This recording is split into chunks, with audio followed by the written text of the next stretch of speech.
All right, we're about to dig into the rise and, well, the spectacular fall of a retail giant. This is a story of incredible innovation, a truly bizarre management experiment, and a collapse that really forces us to ask some big questions about how modern business works. Let's jump in.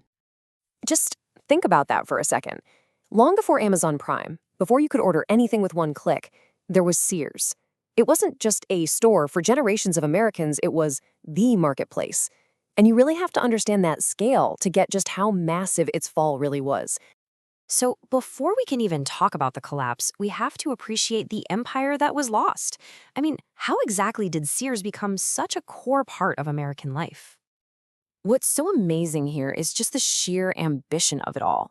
Sears didn't just sell products. In a way, it delivered the American dream. That mail order catalog, it was basically the internet of its day, connecting families and rural areas to a whole world of goods. You could even buy a house from it. No joke, they'd ship you all the materials to build it yourself. Sears was so much more than a store. It was an innovator and a true cultural touchstone. But, as the 20th century wound down, this retail giant started to stumble. And right into this scene walked a man that a lot of people thought was going to be its savior.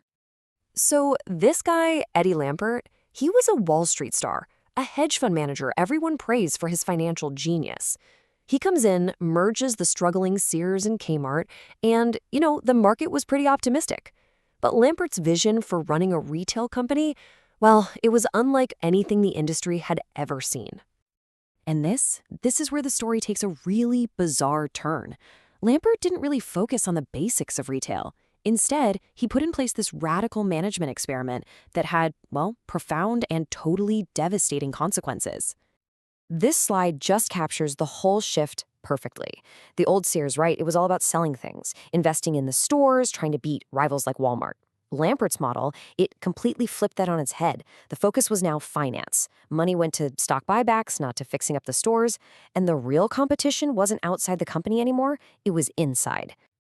So here's how this actually worked, and it's pretty wild. Lampert broke the company into more than 30 separate business units. The clothing department, appliances, tools, they all had to operate like they were their own independent companies.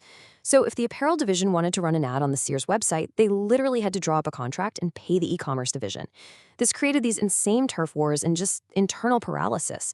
While Amazon was busy building a seamless customer experience, Sears executives were basically fighting each other for resources. So, with its retail business basically paralyzed by all this infighting and starved of cash, the company was just bleeding money.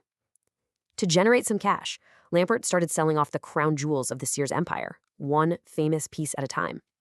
And this brings us to a really key term that critics started using to describe this strategy: asset stripping. The idea is pretty simple. The individual parts of a company, like its real estate or its famous brands, are actually worth more than the company as a whole. So what do? You buy the company and sell off those valuable pieces for profit, leaving behind what's basically a hollowed-out shell. And you can see that pattern right here on this timeline. First, the popular clothing brand Land's End spun off. Then, hundreds of Sears' best real estate locations were sold to a new company called Seritage, which, by the way, Lampert himself controlled. And then, the legendary, beloved Craftsman tool brand sold off. I mean, these were the very assets that gave Sears its value, and they were just systematically liquidated.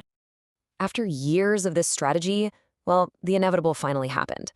The company, stripped of its best assets and just totally unable to compete, finally collapsed.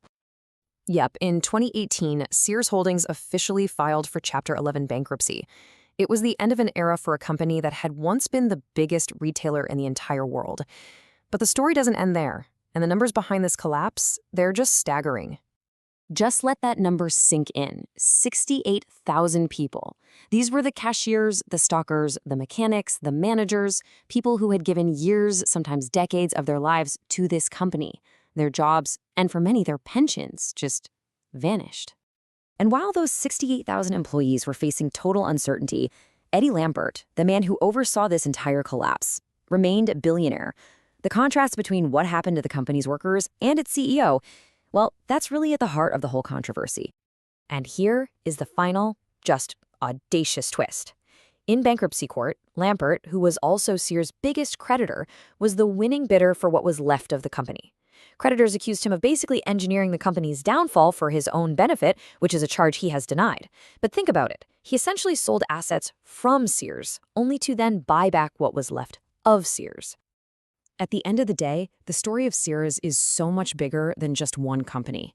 It really forces us to ask some pretty tough questions about what a corporation is even for and about the rules of modern finance. This really is the central debate, isn't it?